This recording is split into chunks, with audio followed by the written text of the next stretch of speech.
When you look to tomorrow, are there one or two things that absolutely have to be done in order for you guys to be successful?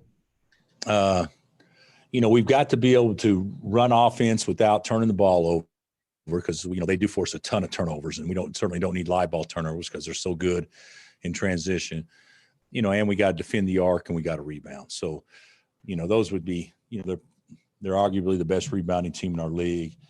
They're the best three-point shooting team maybe in America, and they turn people over more than anybody. So those would be three things that I think that we have to be pretty good at tomorrow. Were you good at all in any of those areas the first time? That you remember? Well, I remember. I would say from a turnover standpoint, I don't know how many we had, and how many points they got. But I think we had like 16 or 18 turnovers. I could be wrong on that. I don't think we did a great job handling the ball. From a rebounding standpoint, I thought that they controlled the glass based on what I don't recall my stats right now, and we did two guys go 9 of 11 from three. So yeah, those are things we can definitely do better. What changed during that stretch when you were able to cut it to 5 a couple times and get back in that game? Well, I think our defense was better in those stretches. I thought we scored a couple of easy baskets. We shot the ball well that game and still got beat, by 8. We were 10 and 19 from 3, and I think they were 9 and 19. So, I don't know that we did anything great to get back in it. They probably missed some of the same looks that they've been making, and we turned them over a couple of times. But, even though it got to 5 a couple of times, I'm not sure we ever put any real, a game pressure on them by seemed like they were still in control, even though the deficit was only 5. How big will Marcus be in containing Butler? He'll be big. He's big on everything that we do. Last game, I think Jared, he obviously had an unbelievable game, but, Marcus actually did a nice job in gardening. We switched so much, and it got him on some different guys late in the clock, and that's when he delivered. So we got to do a better job of maybe somehow Marcus staying connected a little bit better with him, and certainly I don't want to say as much as getting the ball out of his hands because they got 3 other guys that can really shoot it too, or 4, counting Meyer, but besides Butler, but I do think that how we defend late in the clock will be very important because I believe that's where he scored the majority of his points late in the clock. You've consistently spoken so highly of Marcus and his relation to this program. Years from now, how will your appreciation for his value to this program change? It won't change, Kenitra. I think that the way I see him today will be the same way I see him, 10 years from now or 15 years from now. I felt the same way about Russell Robinson. I felt the same way about Brady Morningstar, Tyrell Reed. I felt the same way about Travis Relaford. I think that Marcus has done some things here. Obviously he's still inconsistent shooting the ball from behind the arc. We know that, but his stroke has improved so much. I remember when he first got here, fans would ask, "Whoa, God dang," basically not why you recruited him, but is he good enough to be a player? And not only is he good enough to be a player, he's good enough to be National Defensive Player of the Year, and certainly be plenty good enough to be a player on a Final Four team, and certainly plenty good enough to be one of the better players in the program and still be successful. So I love his game. His game's not perfect by any stretch, but I love how he competes and toughness and what he brings to the table. So he'll be appreciated, as long as I can stay young enough to remember. He will be appreciated. He said he hasn't ruled out a return yet. What conversations have you had with him about that, and what do you think the chances are you'd get him back? Too early to tell, Matt. My conversations with him have been limited. We talked about senior night, and I said, "Now this is how Chris and Mitch are going to handle it." But I got to tell you, if this season plays out the way I hope it does for you, you need to try to go. And if it doesn't, you know you can always come back, and I'd love to have you back. So that's been the conversation. It hasn't been anything remotely serious about it, other than the fact that I do hope he plays well from here on out, to put him in a position where he can make that decision. I don't want that decision to be made for him. I'd rather him make that decision, be able to make that decision. Bill, you faced some tremendous challenges in your career at Kansas in the field house. How does this one rank? Is it up there with some of the very best that you have faced? Oh, so, yeah, no question. Baylor is one of the best teams that we have faced.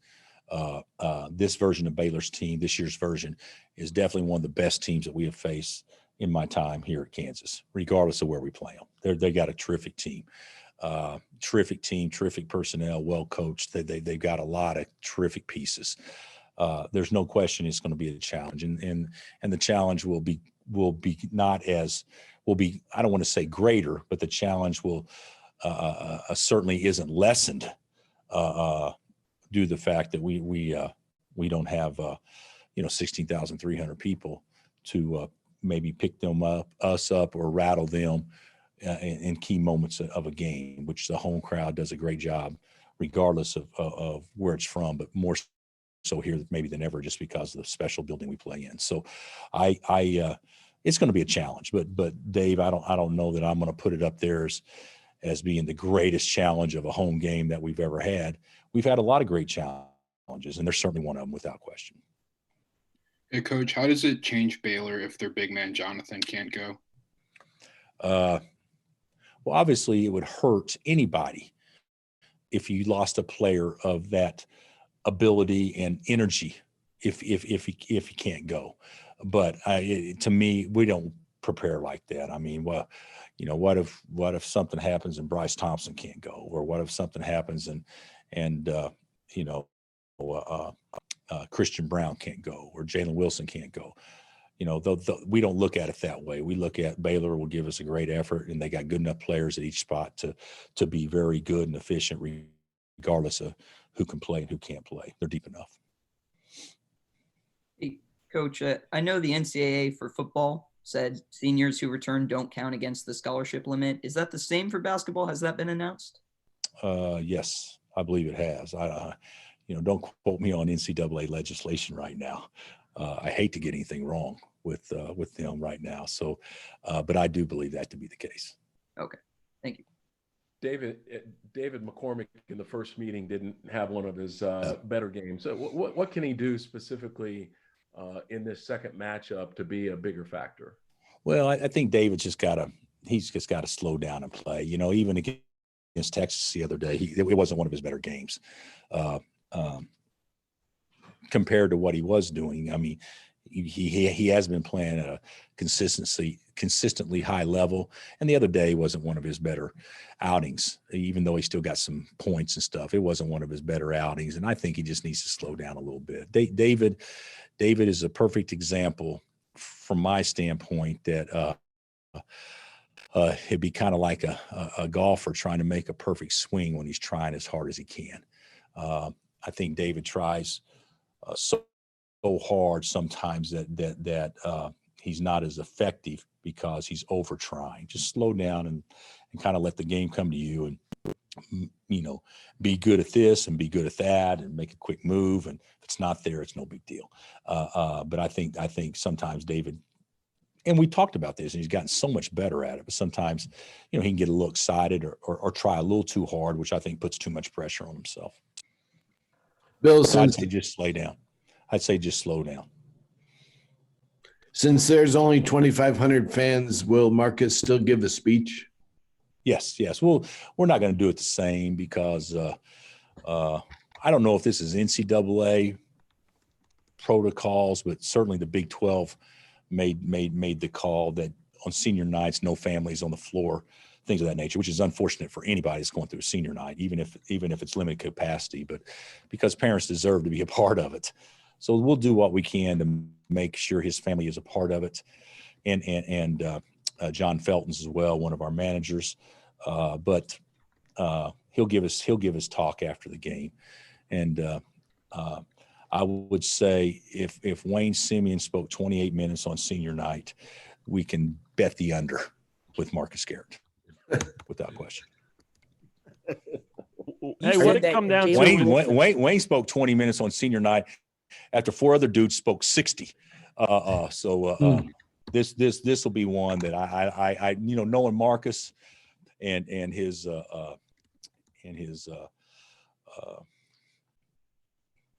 not ability, but the enjoyment he receives from being vocal and conversating with people. I bet you this one doesn't go very long. We thought we weren't going to fit you in with as much as he went on just before you got here about his career. He just couldn't stop talking. It was crazy. I'm sure that's the case.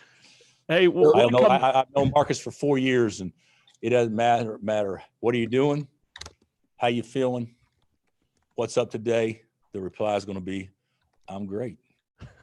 So I guarantee that will happen at least one time during this talk tomorrow. Yeah. Hey, what it come down to with UTEP and adding that game for you? Well, it came down to 11 days or 12 days is long ways to go without playing games this time of year.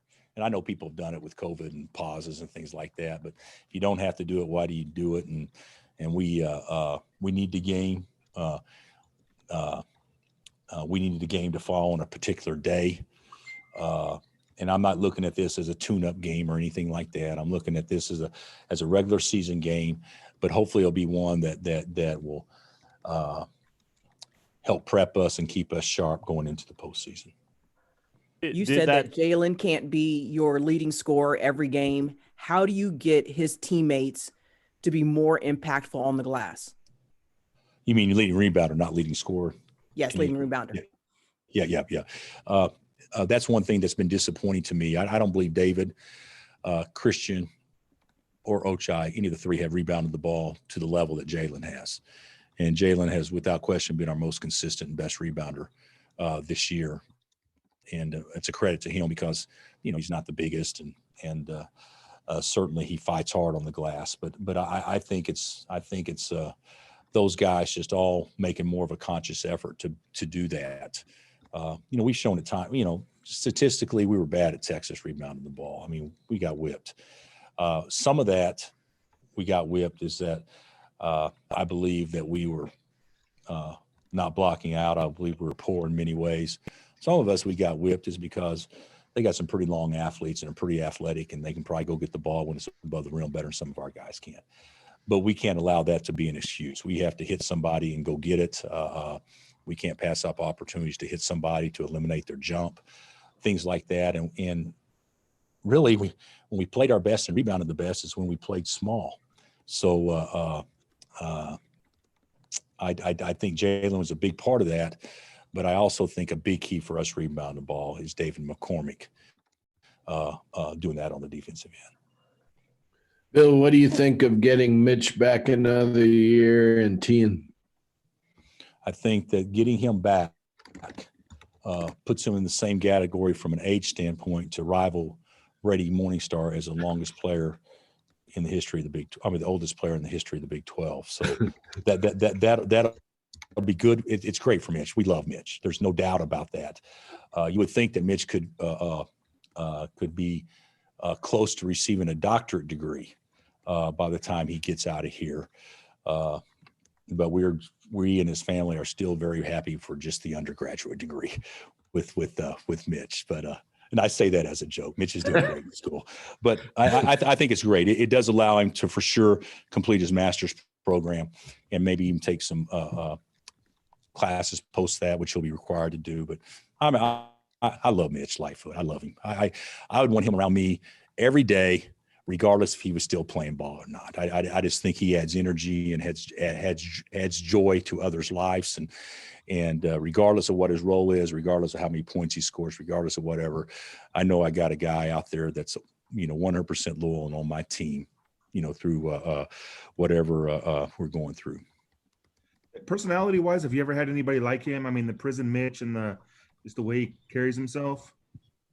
Yeah, I'm sure I have. I mean, we've had some cast of characters since we've been here, and and you guys know him. You just don't remember covering them. But yeah, we've one thing about Mitch and his personality. Mitch's personality is one that is of sweet honoriness. We've had some with personalities here that you would not consider their honoriness near as sweet as Mitch's. And I enjoy them all. I enjoy each and every one of them, but Mitch is certainly one of my favorites. And Tehan coming back too. I got to be honest with you.